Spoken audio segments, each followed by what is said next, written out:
Full time here at the Valley Stadium.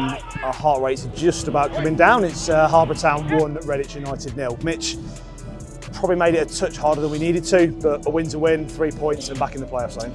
I think coming away to Redditch is always a tough feature. It will take a lot to beat these certainly in a position where they're fighting to stay in the league. We've got a class manager who's got a lot about him, and that filters through to the players. So if we thought we was going to come here and have it all our own way, we was certainly wrong. And I think more of a clinical edge. Yeah, we could have made it a little bit more comfortable, but I don't think they was ever not in the game. And that was probably the bit of a heartache for you lot and a bit of panic, but the boys see it through, thankfully. I was going to say, your heart rate's a lot low on the bench then. I try and chill out now because I'm overweight. I think I don't want to. I say it's Gary Setchell all the time. Gary Setchell shouts and goes bright red and I'm like, Setch, you've got to chill.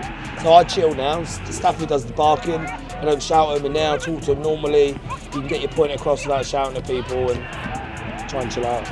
Talking about that way, obviously after St Ives, was it the first 20 minutes, was it the response you wanted? The challenge, obviously after losing, the disappointment at home, but coming out, was that what you wanted to see from that first 20 minutes? Yeah, I just wanted to, forget about Ives. It was a game where they played really well and it was a match-winning goal. They deserved the 3 points just through that. I was disappointed with our work rate in that game and we lost a lot of seconds, and I just asked us to be better. Park it, we're in a good place, park that game, just be better. Let's not underestimate these teams down at the bottom who are fighting for survival. Maybe we did against Ives, I don't know, it's something that we'll reflect back on, and maybe it'll just always be my bogey team, but I was really pleased with how we conducted ourselves, certainly in the first half, and the message was, to stay in the game. We didn't have to win the game in 10 minutes.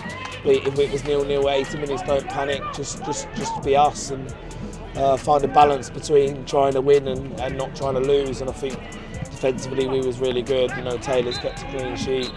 Good save in the last minute as well. Yeah, I don't think the kid realised where it went. The left back, and it would have been some goal. But with the balance of the game and to get 3 points to come here, really happy certainly with the games remaining. Obviously, short turnaround to Barwell, but obviously some, good to get the consistency in the squad today. Just the one change made. Bees Radio, we picked out Ben Starkey today as man of the match. Up and down that wing, good runs as well, but there were some good performances. But again, I can't not talk about the defence. Again, another clean sheet. The first side in the top 8 this year to beat Redditch at home as well. So, okay, it must be nice to go away, especially now everyone else has got to play tomorrow as well, the teams around us. Pressure's back on them to perform, and you can go into that sort of today, tomorrow and plan for Monday, sort of knowing that you've done your bit so far.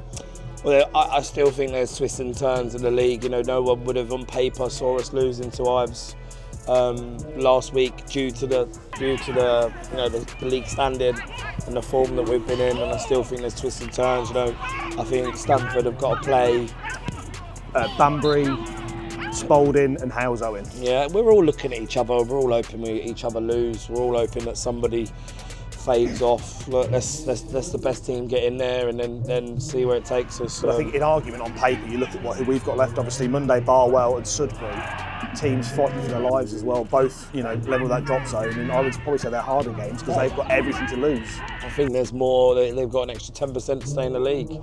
I think they're all flying. I think Banbury's flying. Sudbury, I think, are on a great unbeaten record as well. New managers come in and they've had a bit of bounce. Yeah. So look, let's take it game by game. We just wanted to still be within a chance on Monday, and we've done that. Regarding the standout player on the pitch, I think it was Josh Walsh. I'm hoping to get a new deal done with Josh this week to keep him at the club for the next couple of years. So, brilliant. There's a bit of insight there, a bit of a secret squirrel knowledge. Yeah. And then finally looking ahead, and again, I say at the end of every way, I say the same thing. Monday at home, bank holiday, good crowd again. We need Dan to get behind us.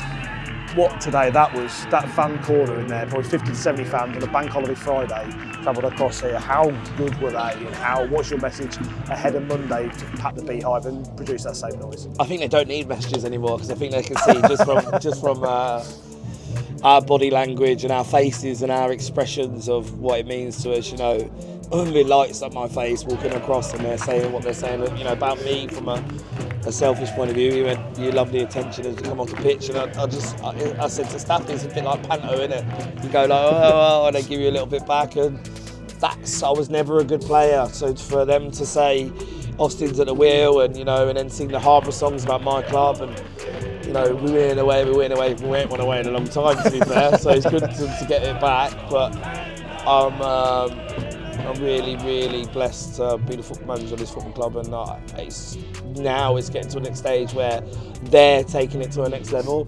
I think the football and maybe the fans were not aligned regarding its support and the direction we was going, and I think that now we're right on level with each other. The support they give and the ability we've got, it's got a good fairy tale story in it.